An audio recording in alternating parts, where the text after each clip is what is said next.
जय हिंद। देखिए, आज हम लोग समझते हैं मानव के ब्लड के बारे में। हमारा ब्लड जो है वो किस तरीके से कार्य करता है हमारे बॉडी में, उसके बारे में समझेंगे कि ब्लड का क्या कार्य है, उसका निर्माण कैसे होता है। इस वीडियो में हम लोग उसके बारे में समझते हैं। देखिए, सबसे पहले समझेंगे ब्लड क्या होता है। देखिए, ब्लड जो है एक तरह का संयोजी ऊतक होता है। कौन सा ऊतक? संयोजी ऊतक। ब्लड जो है हमारे शरीर में एक संयोजी ऊतक का काम करता है, मतलब कनेक्टिव टिश्यू। संयोजी ऊतक किसे कहते हैं? जैसे जब दो ऑर्गन्स को आपस में कनेक्ट करने का काम करता है संयोजी ऊतक। क्या करता है? जब भी दो ऑर्गन्स को हमारे बॉडी में क्या करता है, एक दूसरे को जोड़ने का काम करता है, उसे बोलते हैं कनेक्टिव टिश्यू।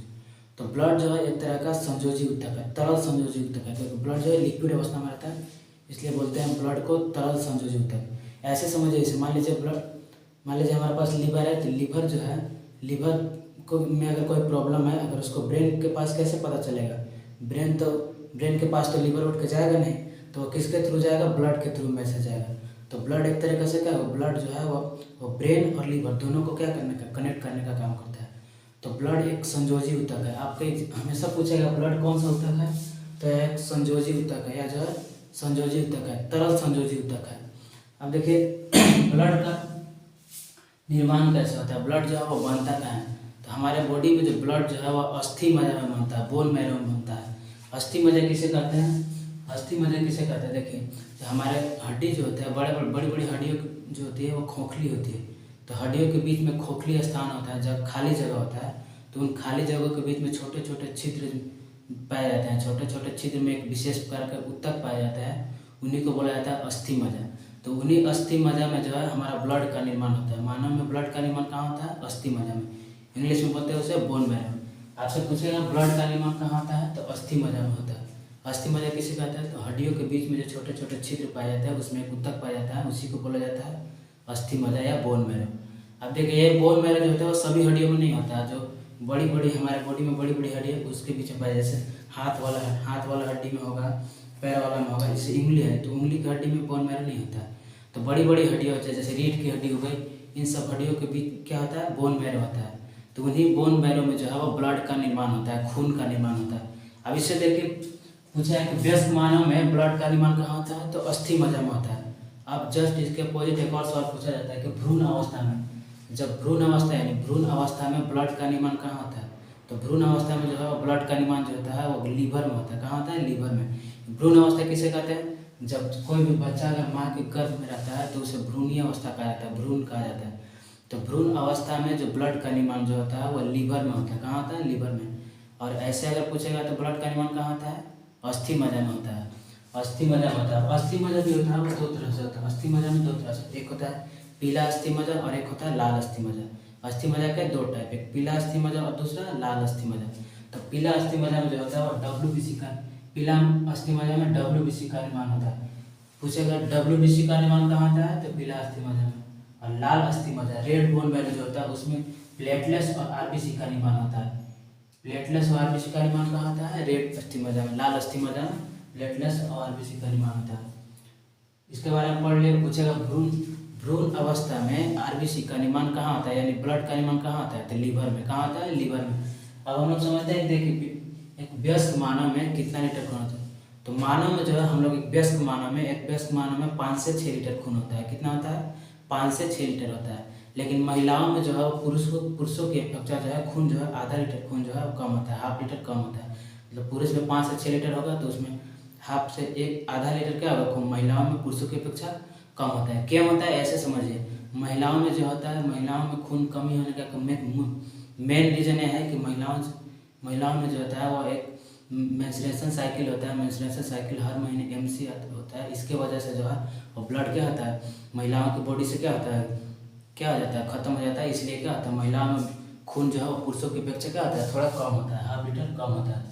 अब देखिए पूछता है ब्लड का जो है, ब्लड का जो नेचर कैसा आता है, स्वभाव कैसा होता है। ब्लड जो है, ब्लड एक क्षारीय विलयन होता है, क्षारीय होता है, वहाँ से बेस होता है। इसका pH मान जो होता है, पूछा जाता है एग्जाम में, ब्लड का pH मान कितना होता है?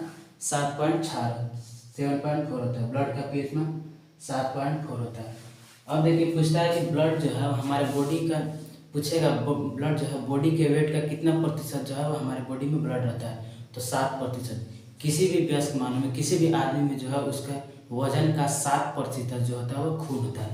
ऐसा समझिए, मान लीजिए किसी अगर आदमी का वजन जो है वो 80 kg है, तो इस 80 kg के उसके वजन के 7% हिस्सा जो 7% जो होगा और उसमें क्या होगा, खून होगा। इसको करेंगे 5.6 लीटर खून। मान लीजिए कोई भी आदमी अगर 80 kg का है तो उसमें कितना खून होगा, 5.6 लीटर। मतलब किसी भी आदमी का जो वजन के जो होता है 7% हिस्सा क्या होता है, ब्लड होता है, उसमें पाया जाता है। अब देखिए हम लोग समझेंगे ब्लड में जो होता है, ब्लड जो है किस रंग का होता है, ब्लड जो है वो लाल रंग का होता है। किसके कारण होता है, हीमोग्लोबिन के कारण होता है। ये हमेशा एग्जाम में पूछा जाता है, ब्लड का लाल रंग किसके कारण, हीमोग्लोबिन के कारण। हीमोग्लोबिन क्या है, देखिए हीमोग्लोबिन, तो हीम का मतलब हीम एक वर्णक होता है और ग्लोबिन एक प्रोटीन होता है। पूछेगा ब्लड में कौन सा प्रोटीन होता है, तो ग्लोबिन प्रोटीन। कौन सा प्रोटीन, ग्लोबिन प्रोटीन। इसी के कारण जो है वो ब्लड का रंग कैसा होता है, लाल रंग होता है। खून का रंग कैसा होता है, लाल रंग पूछा जाता है। किसके कारण, हीम के कारण बोल सकते हैं या हीमोग्लोबिन के कारण, जिसमें ग्लोबिन क्या है, प्रोटीन है। किसी भी आदमी में देखिए हीमोग्लोबिन कितना होना चाहिए, तो पुरुषों में जो हीमोग्लोबिन होता है वो 14 यूनिट होना चाहिए। 14 यूनिट पर 1000 ml पे कितना होना चाहिए, 14 यूनिट होना चाहिए। और महिलाओं में कितना होना चाहिए, 13। तो मतलब एक स्वस्थ मानव में हीमोग्लोबिन की मात्रा कितना होना चाहिए, 14। महिलाओं में थोड़ा उसकी अपेक्षा क्या होता है, कम होता है। 1 यूनिट में कितना होता है, 1 यूनिट में देखिए 1 यूनिट में कितना, 1 यूनिट बराबर 300 से 350 ml होता है। ये नॉर्मल हीमोग्लोबिन इतना होना चाहिए। अब हम लोग समझते हैं, देखिए ब्लड का जो मेन कार्य क्या आता है, ब्लड का मेन क्या क्या कार्य है उसके बारे में समझते हैं। हमारे बॉडी में ब्लड का क्या कार्य है। हमारे बॉडी में ब्लड जो है, सबसे पहले ब्लड जो है वो बॉडी को टेम्परेचर, हमारे शरीर का जो तापमान है उसको कंट्रोल करके रखता है। शरीर के तापमान को कौन नियंत्रित करता है, तो ब्लड। कौन नियंत्रित करेगा, ब्लड करता है। अब देखिए दूसरा क्या करता है, हमारे बॉडी में ब्लड जो है पोषक पदार्थों का परिवहन करता है। मतलब हम लोग कोई भी चीज़ खाते हैं, कोई भी पोषण लेते हैं, तो उसका जो परिवहन है उसका कौन करेगा, ब्लड करता है। किसके थ्रू होता है, ब्लड के थ्रू होता है। तीसरा जो है ब्लड जो है वो गैसों का परिवहन करता है। मतलब हमारे बॉडी में गैस जो है वो ऑक्सीजन चाहे कोई भी गैस आता है तो उसका परिवहन कौन करेगा, ब्लड के माध्यम से ही होता है। मान लीजिए हमारे बॉडी में पूरी तरह से ब्लड, पूरे बॉडी में चारों तरफ ब्लड है, तो उसमें चारों तरफ पूरे बॉडी को ऑक्सीजन चाहिए, तो ऑक्सीजन किसके थ्रू जाएगा, ब्लड के थ्रू ही जाएगा। तो पूरे बॉडी में ब्लड के थ्रू क्या करता है, गैस का परिवहन होता है। गैसों का परिवहन होता है किसके थ्रू, ब्लड के थ्रू। चौथा जो ब्लड का काम है उत्सर्जन का काम करता है। मतलब ब्लड में जितना भी कोई भी चीज़ हमारे बॉडी में कचरा है उसको निकालने का भी काम करता है। क्या करता है, उत्सर्जन का काम करता है ब्लड।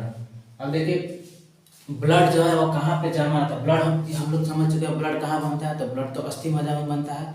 लेकिन हमारे बॉडी में ब्लड जो है वो स्टोर कहाँ रहता है, जमा कहाँ रहता है, तो ब्लड जो ब्लड बैंक कहा जाता है प्लीहा या इंग्लिश में बोला जाता है उसे स्प्लीन। तो हमारे बॉडी में ब्लड कहाँ जमा रहता है, स्प्लीन में जमा रहता है, प्लीहा में जमा रहता है। इसे प्लीहा को ब्लड का कब्रिस्तान भी कहा जाता है, कब्रिस्तान, क्योंकि आरबीसी जो ब्लड अंततः मर के कहाँ गिरता है, यहीं पे रहता है, आरबीसी में इसी में जमा रहता है, प्लीहा में ही मरने के बाद भी जमा रहता है। इसलिए इसको आरबीसी का कब्रिस्तान भी कहा जाता है। तो पूछेगा इसको ब्लड बैंक, प्लीहा को ब्लड बैंक भी बोला जाता है। क्यों बोला जाता है, क्योंकि हमारे बॉडी में ब्लड कहाँ जमा रहता है, प्लीहा यानी स्प्लीन में जमा रहता है, इसलिए इसे ब्लड बैंक भी कहा जाता है। अब देखिए अब इसके बारे में समझते हैं, ब्लड जो है हम ब्लड में क्या क्या चीज़ रहता है उसके बारे में देखिए समझते हैं। देखिए मेनली ब्लड, सबसे पहले समझते हैं ब्लड का अध्ययन क्या कहलाता है। तो ब्लड का अध्ययन सेरोलॉजी या हेमेटोलॉजी कहलाता है। मतलब पूछेगा विज्ञान की किस शाखा के अंतर्गत जो हम लोग ब्लड के बारे में अध्ययन करते हैं या पढ़ते हैं, तो सेरोलॉजी। किसको, सेरोलॉजी, या इसी को बोल सकते हैं हेमेटोलॉजी या सेरोलॉजी। ब्लड का अध्ययन सेरोलॉजी या हेमेटोलॉजी, दोनों में से कोई याद कर सकता है। अब देखिए ब्लड में मेन चीज़ होता क्या है, ब्लड जो है वो दो चीज़ों से मिलकर बनता है। एक तो होता है प्लाज्मा, दूसरा होता है रुधिराणु। पहला प्लाज्मा, दूसरा रुधिराणु। अब प्लाज्मा क्या होता है, देखिए प्लाज्मा क्या होता है, प्लाज्मा जो है वो लिक्विड फॉर्म में होता है। प्लाज्मा कौन सा फॉर्म होता है, लिक्विड। पूछेगा ब्लड का कौन सा हिस्सा जो है वो द्रव के रूप में रहता है, लिक्विड फॉर्म में, तो प्लाज्मा। और ये जो है प्लाज्मा जो है वो द्रव का कौन सा भाग है, लिक्विड भाग है। ये जो प्लाज्मा जो है वो लिक्विड फॉर्म है, और रुधिराणु जो है वो ठोस भाग है। द्रव का कौन सा भाग, ब्लड का कौन सा भाग, ठोस रूप कौन है, रुधिराणु। अब देखिए प्लाज्मा हमारे बॉडी में, ब्लड में जो है प्लाज्मा कितना रहता है, 55%। कितना, कहीं कहीं 60% भी रहेगा, तो 55% प्लाज्मा, और बाकी जो 45 है वो क्या रहेगा, रुधिराणु। इसके बारे में देखिए बारी बारी से समझते हैं। देखिए प्लाज्मा जो है ब्लड का कौन सा रूप है, द्रव रूप है। कौन सा रूप, द्रव रूप। प्लाज्मा ब्लड का द्रव रूप है। यह जो है इसका रंग पूछेगा हमेशा। प्लाज्मा का जो रंग जो कलर जो होता है वो पीला रंग का होता है, हल्का पूरा पीला नहीं होता। प्लाज्मा का रंग जो है वो हल्का पीला रंग का होता है। इसमें जो है एक प्रोटीन, इसमें एक वर्णक पाया जाता है बिलीरुबिन। पूछेगा प्लाज्मा का पीला रंग किसके कारण होता है, तो बिलीरुबिन के कारण। किसके कारण, बिलीरुबिन के कारण जो है वो प्लाज्मा कैसा रहता है, हल्का पीला रंग का होता है। बिलीरुबिन कहाँ होता है, बिलीरुबिन जो है वही लीवर में जमा रहता है, लीवर में ही रहता है। अगर किसी भी बॉडी में अगर बिलीरुबिन की मात्रा बढ़ जाती है, हमारे शरीर में अगर बिलीरुबिन की मात्रा अगर बढ़ जाती है तो जॉन्डिस रोग हो जाता है। एक रोग होता है जॉन्डिस, पूरा बॉडी जो है हमारा बॉडी क्या होता है, पीला हो जाता है, पीलिया रोग हो जाता है, इसे हम लोग पीलिया रोग भी कहते हैं। तो पूछेगा किसकी मात्रा बढ़ने के कारण जो है वो जॉन्डिस होता है। जॉन्डिस यानी पूरा बॉडी पीला हो जाता है। तो बिलीरुबिन की मात्रा, बिलीरुबिन किस रंग का होता है, पीला रंग का होता है। इसी के कारण क्या होता है, प्लाज्मा भी पीला रंग का होता है। अब जब भी जॉन्डिस पकड़ेगा तो पूरा क्या हो जाएगा, शरीर पीला हो जाता है। प्लाज्मा में जो है, प्लाज्मा जो है द्रव रूप में है। इसका 90% हिस्सा क्या होता है, पानी होता है। प्लाज्मा में कितना प्रतिशत पानी रहता है, पूछेगा 90 से 91-92% है, 90% लगभग याद कर सकते हैं। तो प्लाज्मा में 90% क्या होता है, पानी होता है। बाकी जो 7-8% बचा है वो क्या होता है, प्रोटीन होता है। प्लाज्मा में मुख्य रूप से कौन कौन प्रोटीन पाए जाते हैं इसके बारे में हम लोग समझते हैं। देखिए प्लाज्मा में एक प्रोटीन होता है ग्लोब्यूलिन, ग्लोब्यूलिन प्रोटीन। इसका काम क्या है, प्लाज्मा में प्रोटीन क्या होता है, ग्लोब्यूलिन। पहले याद रखें ग्लोब्यूलिन, ग्लोब्यूलिन प्रोटीन। यह जो है हमारे बॉडी में एंटीबॉडी का निर्माण करता है। किसका निर्माण करता है, एंटीबॉडी। पूछे हमारे बॉडी में एंटीबॉडी कौन बनाता है, तो globulin protein, globulin protein antibody. Antibody क्या होता है, एंटीबॉडी जो है हमारे शरीर में रोगों से लड़ने की शक्ति देता है। कौन देता है, एंटीबॉडी। एंटीबॉडी या इम्यूनिटी इसको बोलते हैं। कोरोना काल में इम्यूनिटी के बारे में जो बहुत अच्छे से सुने होंगे, जिसका इम्यून सिस्टम अच्छा रहता था, जिसका इम्यूनिटी ज़्यादा अच्छा, उसको क्या होता है, कोरोना कम पकड़ता था। या किसी को हुआ भी है तो क्या होता है, जल्दी ठीक होगा। तो जिसमें भी इम्यूनिटी अच्छा रहेगा, जिसका भी इम्यूनिटी एंटीबॉडी जो है वो अच्छी तरह से बनेगा, जिसके भी बॉडी में अगर ग्लोब्यूलिन प्रोटीन अच्छी तरह से काम करेगा तो ये एंटीबॉडी अच्छा तरह से बनाएगा, ज़्यादा बनाएगा। तो क्या होगा, बीमारी क्या होगा, कम होगा। बीमारी होगा भी तो उससे लड़ने की क्या मिलेगा, शक्ति मिलेगा। तो पूछेगा ग्लोब्यूलिन प्रोटीन क्या करता है, तो हमारे शरीर में एंटीबॉडी का निर्माण करता है। किसका निर्माण करता है, एंटीबॉडी मतलब प्रतिरक्षी तंत्र, रोग से लड़ने के लिए शक्ति देता है एंटीबॉडी। दूसरा एक और प्रोटीन होता है एल्ब्यूमिन प्रोटीन। एल्ब्यूमिन प्रोटीन क्या करता है, ये हमारे बॉडी में आयरन को बैलेंस करता है। आयरन माने हमारे बॉडी में खनिज जितने भी हैं, जैसे मान लीजिए सोडियम, पोटेशियम, कैल्शियम हमारे बॉडी को चाहिए, तो उसको बैलेंस करने का काम कौन करता है, albumin protein. Albumin protein, albumin protein क्या करता है, आयरन को बैलेंस करने का काम करता है।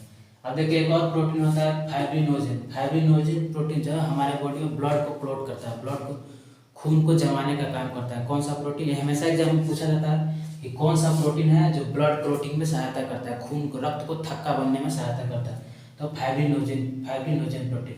रक्त को थक्का मतलब क्या होता है, मान लीजिए हमारे बॉडी में कुछ भी कट फट जाता है तो ब्लड क्या होता है, बहने लगता है। तो ब्लड को बहेगा, अगर तो उसको ब्लड ना बहे उसके लिए क्या होना चाहिए, रक्त थकेगा। रक्त क्या होता है, जमता है। तो वो किसके कारण जमता है, तो फाइब्रिनोजेन प्रोटीन के कारण। जिस भी आदमी में अगर फाइब्रिनोजेन प्रोटीन की कमी होगी उसके क्या होगा, खून क्या होगा, ज़्यादा देर तक बहते रहेगा। तो फाइब्रिनोजेन प्रोटीन क्या करता है, ब्लड को क्लॉट का काम करने करता है। एक और प्रोटीन होता है थ्रोम्बिन और फाइब्रिन। इन तीनों प्रोटीन का काम है ब्लड को क्लॉटिंग करना। ये तीनों क्या करते हैं, हमारे बॉडी में ब्लड को जमाने का, ब्लड जमने में सहायता करते हैं, ब्लड जमने में सहायता करते हैं फाइब्रिनोजेन, थ्रोम्बिन और फाइब्रिन प्रोटीन। इन तीनों इसको हम लोग अच्छे से याद कर लेंगे। अब देखिए इसके बाद समझते हैं, देखिए प्लाज्मा के बारे में समझ लें। इसके बाद समझते हैं रुधिराणु। रुधिराणु, इसके बाद रुधिराणु जो है वो ब्लड का कौन सा रूप है, ठोस रूप है। कैसा रूप है, ठोस रूप है। यह लगभग कितना प्रतिशत होता है, 45%, 45। पूछेगा ब्लड में जो है सबसे ज़्यादा कौन होता है, तो प्लाज्मा। कौन होता है, प्लाज्मा। इसके बाद रुधिराणु होता है। अब रुधिराणु में जो है वो तीन तरह के होते हैं, तीन चीज़ होते हैं। इसमें क्या होता है, RBC, WBC, platelets. RBC, WC, platelets, RBC, WC और प्लेटलेट। देखिए आरबीसी को बोला जाता है, इसके बारे बारे समझते हैं। आरबीसी को बोलते हैं रेड ब्लड सेल्स या रेड ब्लड कार्पस बोल सकते हैं, हिंदी में बोल सकते हैं लाल रक्त कणिकाएं। देखिए ये जो है हमारे बॉडी, इसका दूसरा नाम है एरिथ्रोसाइट। आरबीसी का दूसरा नाम क्या है, एरिथ्रोसाइट, इसको बोल सकते हैं। आरबीसी का दूसरा नाम एरिथ्रोसाइट। यह जो हमारी बॉडी में लगभग कितना होता है, 5 मिलियन से अधिक होता है। कितना पाया जाता है, 5 मिलियन। मतलब एक स्वस्थ मानव के शरीर में आरबीसी की मात्रा कितना होना चाहिए, 5 मिलियन या 5 लाख बोल सकते हैं, 5 मिलियन होना चाहिए। तब वो क्या होगा, आरबीसी का मात्रा 5 मिलियन है तो क्या होगा, बॉडी क्या होगा, स्वस्थ रहेगा। आरबीसी का जीवन काल कितना होता है, पूछेगा आरबीसी में कितना दिन रहता है, 120 दिन। आरबीसी का जो जीवन काल होता है वो 120 दिन। 120 दिन के बाद क्या होता है, नया फिर से खून बनता है, नया खून बनता है। तो 120 दिन के बाद क्या होता है, ब्लड मर जाता है। अब इसका आकार पूछेगा, आरबीसी का आकार कैसा होता है? आरबीसी का आकार जो है वो गोलाकार होता है, इसमें केंद्रक नहीं पाया जाता है। पूछेगा आरबीसी में केंद्रक होता है? नहीं पाया जाता है। केंद्रक नहीं होगा तो आरबीसी में क्या होता है? केंद्रक में डीएनए पाया जाता है, केंद्रक में डीएनए और आरएनए होता है। तो इसमें क्या होता है? केंद्रक नहीं पाया जाता है, आरबीसी में केंद्रक नहीं होता है। मान लीजिए अगर ब्लड में अगर केंद्रक पाया जाता है, आरबीसी में अगर केंद्रक होता है तो कोई इसमें डीएनए और आरएनए होता है। डीएनए और आरएनए क्या करता है? हमारे आनुवंशिक चीज़ों के बारे में पता लगाता है। तो ब्लड जांच से हम लोग आनुवंशिक चीज़ों के बारे में पता कर सकते हैं? नहीं कर सकते हैं। क्यों? क्योंकि आरबीसी में जो केंद्रक नहीं होता है, जिस कारण से उसमें डीएनए और आरएनए नहीं होगा। तो कोई भी अगर आनुवंशिक चीज़ों के बारे में अगर पता करना है तो आरबीसी की चेक करने के बाद नहीं पता लगाया जा सकता है। क्यों? क्योंकि केंद्रक नहीं होता है। इसमें आरबीसी में क्या होता है? लाइसोसोम भी नहीं होता है, लाइसोसोम भी आरबीसी में नहीं होता है। अब देखिए हमारे बॉडी में जो ब्लड आरबीसी है कि देखिए इसमें से कि भी ब्लड में क्या होता है? ब्लड के अंदर आरबीसी, ब्लड में क्या होता है? खून में आरबीसी होता है। आरबीसी के अंदर क्या होता है? हीमोग्लोबिन नाम के वर्णक होता है, इसी के कारण खून क्या होता है? लाल होता है। अगर इनमें से किसी भी की भी कमी होगी तो हमारे बॉडी में कौन सा रोग है? एनीमिया रोग। एनीमिया रोग इसी को बोलते हैं रक्त अल्पता, मतलब खून की कमी होगा। पूछेगा खून की कमी किसके कारण होगा? इसके तीनों में से किसी का, अगर आपको बॉडी में ब्लड की कमी है तो ब्लड की कमी है फिर भी होगा, क्योंकि ब्लड के अंदर क्या है? आरबीसी है। आरबीसी की कमी है फिर भी एनीमिया होगा, हीमोग्लोबिन की कमी है फिर भी एनीमिया होगा। तो इन तीनों में से कभी भी एग्जाम में ऑप्शन में दिया हमेशा पूछा जाता है, या तो तीनों में से कोई पूछेगा कि हीमोग्लोबिन की कमी से कौन सा रोग? तो एनीमिया। आरबीसी की कमी से कौन सा रोग? तो एनीमिया रोग। ब्लड की कमी से कौन रोग? एनीमिया रोग। इन तीनों का आंसर क्या होगा? एक ही होगा। अगर आपके बॉडी में हीमोग्लोबिन की मात्रा कम है तो बॉडी क्या होता है? पूरी तरह से शरीर क्या होता है? सुस्त हो जाता है, आदमी को काम करने का मन नहीं करता है, जहाँ पड़ल है वहीं पड़ल रहेगा। तो बॉडी में अगर हीमोग्लोबिन की मात्रा क्या हो जाएगा? कम हो जाएगा, तो पूरा आदमी क्या होता है? सुस्त हो जाता है। अब देखिए डब्ल्यूबीसी क्या है, इसके बारे में समझते हैं। डब्ल्यूबीसी का दूसरा नाम है ल्यूकोसाइट। क्या नाम है? ल्यूकोसाइट। यह जो हमारे बॉडी में लगभग 10,000 में पाया जाता है। कितना? 10 है। अगर डब्ल्यूबीसी की मात्रा अगर 10,000 है या इससे थोड़ा अधिक है तो क्या रहेगा? हमारा बॉडी के क्या होगा? स्वस्थ रहेगा। तो स्वस्थ मानव में कितना होना चाहिए? डब्ल्यूबीसी लगभग 10,000। इसका आकार कोई निश्चित नहीं होता है। अब देखिए इसमें केंद्रक कहता है। डब्ल्यूबीसी में मेन चीज़ क्या होता है? केंद्रक इसमें पाया जाता है। तो अगर डब्ल्यूबीसी में मान लीजिए केंद्रक पाया जाएगा तो इसमें डीएनए भी होगा और इसमें क्या होगा? आरएनए भी होगा, क्योंकि इसमें केंद्रक है। तब इसमें आनुवंशिक चीज़ों के बारे में हम लोग क्या कर सकते हैं? डब्ल्यूबीसी की जांच से पता लगाया जा सकता है। क्यों? क्योंकि डब्ल्यूबीसी में क्या पाया जाता है? केंद्रक पाया जाता है। अब डब्ल्यूबीसी में क्या क्या होता है इसके बारे में समझते हैं। डब्ल्यूबीसी में तीन चीज़ होता है। देखिए एक होता है एंटीबॉडी। डब्ल्यूबीसी में क्या क्या होता है? एंटीबॉडी। क्या होता है? एंटीबॉडी। एंटीबॉडी क्या करता है? अभी बताए थे एंटीबॉडी। यहाँ देखिए एंटीबॉडी कौन सा पूछेगा? कौन सा प्रोटीन बनाया था? तो ग्लोब्यूलिन प्रोटीन, ग्लोब्यूलिन प्रोटीन। अब पूछेगा एंटीबॉडी डब्ल्यूबीसी में एंटीबॉडी का क्या काम है? तो एंटीबॉडी जो है हमारे शरीर में रोगों के लड़ने का काम करता था। यहीं पढ़ लिया है। तो रोग लड़ने का काम करता है, मतलब कोई भी बीमारी आएगा हमारे बॉडी में तो एंटीबॉडी सबसे पहले क्या करता है? उसको पहचानता है। मतलब कुछ भी बीमारी आया, बाहर से अगर कोई कोरोना आया, चाहे कोई भी वायरस है, कोई भी बीमारी है, तो सबसे पहले कौन पहचानेगा? एंटीबॉडी। एंटीबॉडी क्या करता है? पहचानने का काम करता है ये कौन सा हमारे बॉडी में बीमारी आया है। सबसे पहला पहचान कौन करेगा? एंटीबॉडी। अब दूसरा क्या होता है? एक होता है लिम्फोसाइट। लिम्फोसाइट क्या होता है? लिम्फोसाइट जो है वो टी आकार का होता है, टी के आकार का, इसलिए उसका नाम है टी सेल। क्या नाम है? T cell.